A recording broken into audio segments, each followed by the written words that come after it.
ये क्या किया? गलती से पेंटिंग पर थूक का दाग लग गया। एक आदमी ने रुमाल निकालकर उसे पोंछने की कोशिश की, लेकिन आदमी लगभग मरते मरते बचा क्योंकि उस पर नीले रंग की मोटी परत छड़ गई। उसे पता चला कि ब्रश से स्याही लीक हो रही थी। इससे हांजो पूरी तरह अंधा हो गया। वह घबरा गया और जल्दी से दरवाजा बंद कर लिया। फिर उसने सावधानी से पेंटिंग को दीवार से उतारा। वह इसे एक कदम आगे बढ़ाकर दोबारा साफ करना चाहता था, लेकिन पेंटिंग को फ्रेम से निकालते समय उसने ताकत से नियंत्रण खो दिया और कई बार पेंटिंग पर पैर रख दिया। पेंटिंग पूरी तरह बर्बाद हो गई। हांजो ने मजबूरी में उसे सफेद कपड़े से ढक दिया। फिर उसने पेंटिंग को मेज की तरह छिपाया और प्रदर्शनी हॉल से निकल गया। फिर हांजो एक स्टोरेज रूम में गया। उसने आखिरकार एक सांस लेने वाली गैस की बाल्टी ढूंढी। हांजो इतना घबराया हुआ था कि उसने नीली टाइलों को भी साफ नहीं किया। उसे लगा कि वह एक जीनियस है, लेकिन उसका किया हुआ घोटाला जल्दी ही उजागर होने लगा। वह लगभग डर के मारे बेहोश हो गया। वह इसे रोकना चाहता था, लेकिन जैसे ही उसने सफाई शुरू की, पेंट भी उतरने लगा। उसकी इमरजेंसी कोशिश ने एक बूढ़ी महिला को एक सुंदर गंजा महिला बना दिया। अब हांजो के पास पेंटिंग को वापस हॉल में ले जाने के अलावा कोई रास्ता नहीं था, ताकि कोई शक न करे। उसने चतुराई से दरवाजा भी ब्लॉक कर दिया। तभी डेविड अंदर आया और देखा कि पेंटिंग गायब थी। उसने हांजो से पेंटिंग के बारे में पूछा। हांजो ने घबराते हुए बात संभाली। ओ जीसस, ओ गॉड, ओ जीसस, गॉड, ओ मेरी मदर ऑफ जीसस, मुझे समझ नहीं आ रहा। सभी लोग अगले दिन के शो का बेसब्री से इंतजार कर रहे थे। अब हांजो ने टूटे हुए घड़े की तरह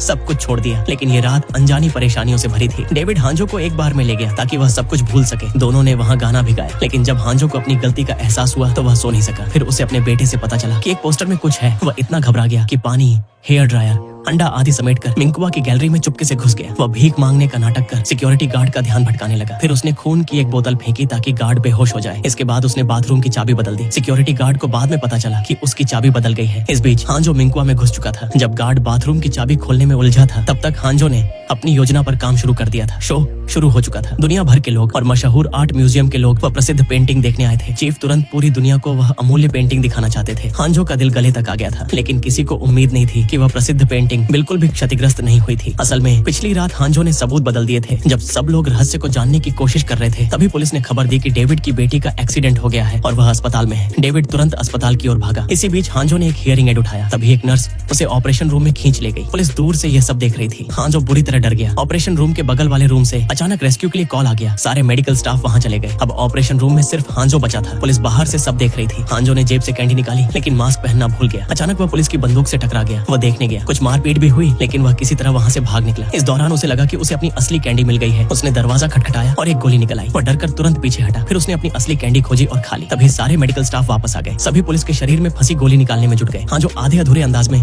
केवल एक हाथ से तलाश करता रहा। काफी मशक्कत के बाद वह सफल हुआ। आसपास के मेडिकल स्टाफ भी उसकी इस अनोखी तरकीब को देखकर हैरान रह गए। जब हांजो रूम से निकला तो डेविड ने उसे टक्कर मार दी। डेविड ने उसे पहचान नहीं पाया और अपनी बेटी को बचाने की गुहार लगाई। हांजो के पास कोई रास्ता नहीं था। उसने मदद करने का नाटक किया, लेकिन उसे इलाज करना नहीं आता था। उसने कुछ करने की कोशिश की, लेकिन उसे समझ नहीं आया। गलती से डेविड की बेटी को करंट लग गया। फिर भी डेविड और उसकी पत्नी बहुत आभारी थे। उन्होंने कहा कि वे हांजो का एहसान चुकाएंगे। हांजो अब और नहीं छुप सका। उसने मास्क उतार कर पूछा कि क्या डेविड की पत्नी उसे बर्दाश्त कर सकती है। वे उसे एक हफ्ते के लिए अपने घर रख लेते हैं। अगले सप्ताह डेविड हांजो को घुमाने ले गया। हांजो ने सब रिकॉर्ड किया। इस दौरान उसने एक आदमी को देखा जो अंतरराष्ट्रीय ज्वेलरी की पेंटिंग कर रहा था। हांजो ने उसे दोस्ताना तरीके से हेलो कहा, लेकिन इसके बाद जो हुआ उससे डेविड को शर्मिंदगी महसूस हुई। सौभाग्य से हांजो फिर से अपने घर लौट आया। हांजो ने अपना टेडी बियर तैयार किया और 50 मिलियन की असली रकम को बिस्तर के पास टांग दिया। वह आखिरकार चैन से सो सका। तभी उसने उंगली जेब में डाली। अचानक 2 पुलिस वाले आ गए। हांजो भागना चाहता था, लेकिन पाया कि हर जगह पुलिस थी। वह डर के मारे भागने लगा। एयरपोर्ट में अफरा तफरी मच गई। एक अच्छे इंसान ने उसे खड़े रहने का इशारा किया, लेकिन जैसे ही हांजो मुड़ा, 4 बंदूकें उस पर तनी हुई थी। पुलिस ने उसे 2 उंगलियों से हथियार नीचे रखने का आदेश दिया। हांजो डर के मारे कांप रहा था, लेकिन जब उसने जेब से आवाज निकालने वाला खिलौना निकाला और जमीन पर रखा, तब सब पुलिस वाले चौंक गए। हांजो को पुलिस स्टेशन ले जाया गया।